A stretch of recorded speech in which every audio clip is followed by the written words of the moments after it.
I left to go to the US, not because I wanted to get away from Nigeria. No. So in 2017, I received a phone call that President Muhammadu Buhari had offered me a job to come back and lead an agency back in Nigeria. So I had two options in front of me. Do I just accept this immediately and come back? Because I really love this country.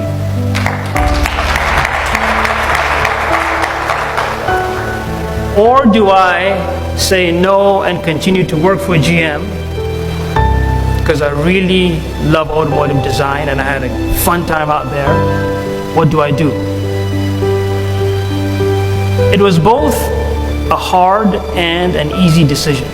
It was hard because I was going to give up being a car designer for a company that was so great. It was easy because it was accepting a job to come back and play my small role in moving this country forward. So I chose to come back home. And typically with GM, they really don't get too happy when you want to leave them. Because, you know, they're operating in a space where they're competing with other companies, with Honda, with Toyota. So they don't want their people leaving them and possibly ending up working for other companies.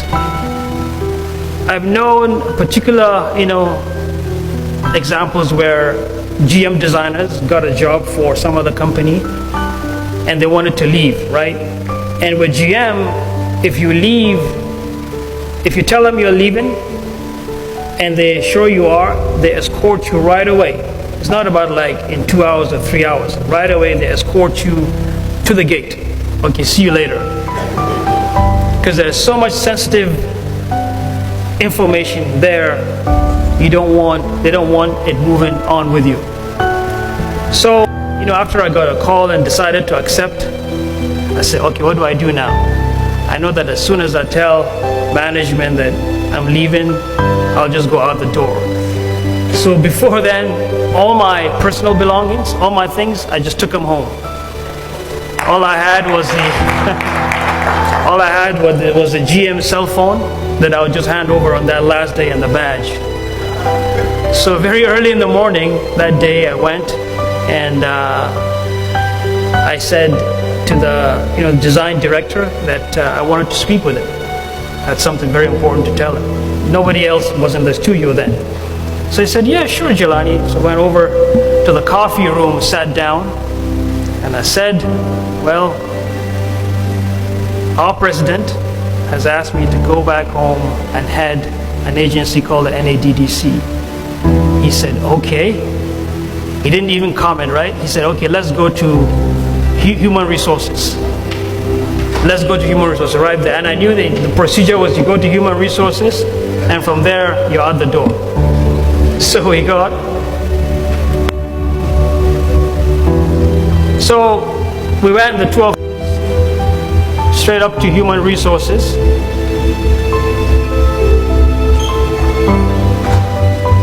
And we sat down with the lady, and he mentioned to her what was happening. And then she paused for a while, and then she said, wow, that is great.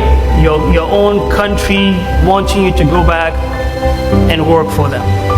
So go back to your studio, think of when you want to go, get ready, and then we'll finish the paperwork. So it was different for me, alhamdulillah. I went back and sort of worked out everything and set a date to leave and came back to Nigeria. And as you know, the NADDC is a parastatal under the Federal Ministry of Industry, Trade and Investment, charged with the responsibility of developing the local automotive sector. It works very closely with companies that have set up production in Nigeria. And so it was a great opportunity to come back home, place that I really, really love, and to play my role in that. One of the greatest things that I'll forever be fortunate to have had the opportunity to do was to promote vehicle electrification. Vehicles powered by electricity, you charge them up, as you know. We've come with that vehicle, I think, at least once here to Katsina, the last time we were here, to showcase what we do. So we were able to get electric vehicle assembly online in Nigeria. And I believe right now there are a couple of companies in the country assembling, if not producing, electric vehicles. You know, like I say, yes, we have problems, but we must not be defined by those problems. There is a write-up that I did a while back, and I think it is relevant that I sort of take it here. You know, we must never underestimate the significance of human imagination, the ability to envision a dramatically positive and dynamic future. Because every great city, every monument, every historic feat, as it stands for all the world to see, was once pure thought. Pure imagination acted upon and brought into reality. To imagine is to dream. To dream is to tune into the ever amazing possibilities of the future. And when we do dream, it must be big. Because to dream small is to totally underestimate the amazing capabilities that lie within each and every one of us. Our own country, Nigeria, from the Atlantic shoreline in the south through the grasslands of the Middle Belt, all the way to the rolling hills and bright blue skies of the north, Nigeria is truly a magnificent and blessed country. Yes, we have crude oil, and yes, we have natural gas and a wide variety of raw materials, and yes, we have fertile soil that could be cultivated to feed hundreds of millions. But above all, what we have is our humanity, that magical inner spirit that glows from within, that magical inner spirit that makes us an integral and crucial part of the human civilization. And so we must see ourselves not just as Nigerians, but as members of a global community, sharing constructive ideas, sharing inspirations, and together coming up with solutions for the betterment of humanity worldwide.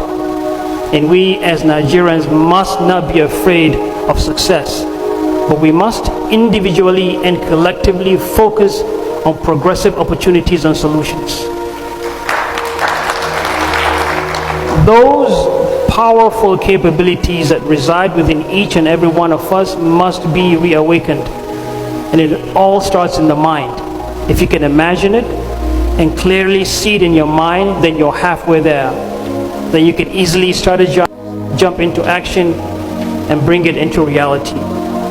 You know, once again, we must never be defined by the challenges.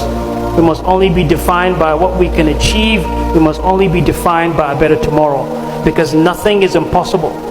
There are no impossibilities. There's only a better Nigeria to build.